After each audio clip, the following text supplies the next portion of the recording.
Perkenalkan, nama saya Agnes Injelza Semarmata.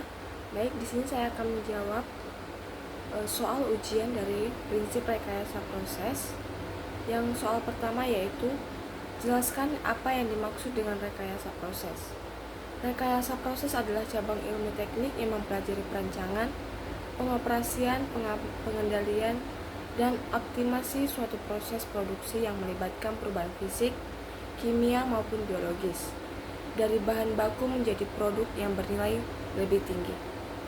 Rekayasa proses mengintegrasikan prinsip neraca massa dan energi, mekanik fluida, perpindahan panas, kinetika reaksi, serta ekonomi teknik untuk menghasilkan proses yang efisien, aman, dan berkelanjutan. Dalam agroindustri, rekayasa proses berperan penting untuk memastikan bahwa hasil pertanian dapat diolah secara sistematis, terukur, konsisten, sehingga diperoleh produk dengan mutu yang seragam.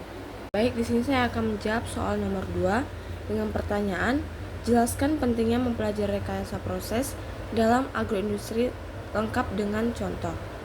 Mempelajari rekayasa proses dalam agroindustri sangat penting karena agroindustri melibatkan bahan baku hayati yang mudah rusak, bervariasi sifatnya, dan sangat mempengaruhi oleh kondisi proses. Pentingnya rekayasa proses antara lain, yang pertama itu meningkatkan efisiensi produksi, misalnya dengan menentukan suhu dan waktu pengeringan yang optimal agar energi tidak terbuang. Yang kedua itu menjaga mutu, seperti menjaga aroma dan rendemen minyak asiri agar tidak rusak akibat suhu berlebih. Yang ketiga itu menjamin konsistensi hasil, sehingga produk yang dihasilkan memiliki kualitas yang seragam. Yang keempat itu menentukan biaya produksi melalui perhitungan yang tepat terhadap kebutuhan bahan, energi, dan alat. Contohnya itu yaitu pada proses pengeringan singkong menjadi gaplek atau tepung, rekayasa proses digunakan untuk menghitung berapa lama pengeringan agar kadar air turun ke nilai aman tanpa menyebabkan kerusakan nutrisi.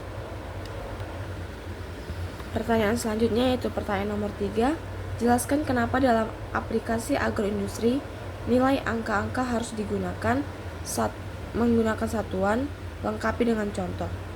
Dalam aplikasi agroindustri, semua nilai angka harus disertai satuan, karena satuan menunjukkan makna fisik dari suatu besaran.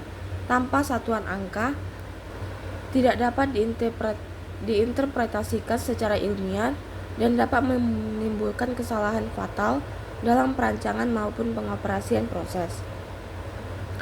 Penggunaan satuan yang benar bertujuan untuk yang pertama itu menjamin ketepatan perhitungan, yang kedua menghindari kesalahan konversi, dan yang ketiga itu memudahkan standarisasi dalam dan komunikasi ilmiah. Contohnya itu jika suatu proses pengeringan membutuhkan suhu 60 derajat, maka tanpa satuan suhu tersebut dapat disalahartikan sebagai 60 Fahrenheit atau 60 Kelvin yang tentunya akan mempengaruhi hasil prosesnya. Baik, selanjutnya nomor 4, match the dimension to the symbol used to the represent it.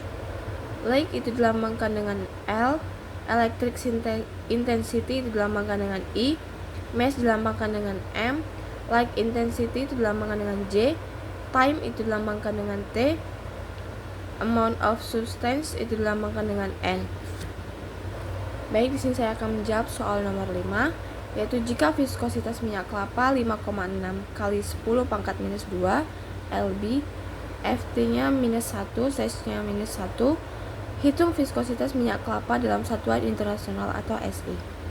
Diketahui itu viskositas minyak kelapanya 5,6 dikali 10 pangkat minus 2 lb, Ft-nya minus 1, S-nya minus 1.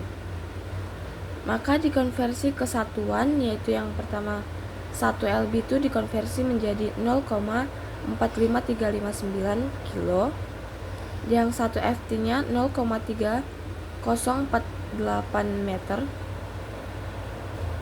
Langkah perhitungannya yaitu 5,6 dikali 10 pangkat minus 2 dikali lb per Ft kali S. 5,6 kali 10 pangkat minus 2 dikali 0,45359 kilo per 0,3048 meter kali S. Maka 0,056 kali 1,488 sama dengan 0,0833 kilo meter pangkat minus 1 S minus 1.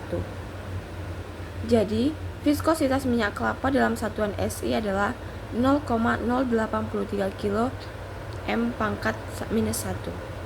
Selanjutnya nomor 6, diagram alir pembuatan minyak atsiri dari daging buah pala. Daging buah pala segar sebanyak 6 kilo, dilakukan penimbangan, kemudian peranjangan, selanjutnya pembagian menjadi 3 bagian, kemudian pengeringan. Selanjutnya itu ada kering angin, kering matahari, kabinet dryer, itu ranjang kering, kemudian pengisian ke dalam kettle distilasi, kemudian distilasi air dan distilasi air uap selama 6 jam, kemudian kondensasi uap, selanjutnya penampungan distilat, kemudian pemisahan minyak dan air menggunakan corong pisah, menghasilkan minyak atsiri pala. Selanjutnya nomor 7 itu diagram alir singkong itu ada pengeringan. Bahan yang masuk itu irisan singkong sebanyak 100 kilo dilambangkan dengan A, kadar airnya sebanyak 80%, dan mengeluarkan uap air dilambangkan dengan B, kemudian menghasilkan irisan singkong kering dilambangkan dengan C, kadar air sebanyak 12%. Selanjutnya itu kesetimbangan bahan totalnya, singkong A sama dengan air uap, air yang menguap ditambah singkong kering, yaitu 100 ditambah dengan B tambah C. Kesetimbangan massa komponen air itu air di A sama dengan air di B ditambah air di C. Air di A itu menghasilkan 0,80 kilo, perhitungan dari 80% dikali 100. Untuk air di C itu menghasilkan 0,12, dihasilkan dari 12% dikali 100. Maka 0,80 A ditambah B sama dengan B ditambah 0,12 C. 0,80 dikali 100 sama dengan B ditambah 0,12 C. 80 sama dengan B tambah 0,12 C. Selanjutnya itu dikurangkan antara persamaan A dengan persamaan 2. Persamaan pertama dan persamaan kedua, yaitu 100 sama dengan B tambah C dikurang 80 sama dengan B tambah 0,12 C, yaitu menghasilkan 20 sama dengan 0,88 C. C sama dengan 20 per 0,88 sama dengan 22,73 kilo. Jadi berat irisan singkong setelah pengeringan yaitu sebanyak 22,73 kilo. Air yang menguap itu sebanyak 77,27 kilo. Dihasilkan dari 100 dikurang 22,73 kilo. Sekian jawaban yang bisa saya sampaikan. Saya ucapkan terima kasih.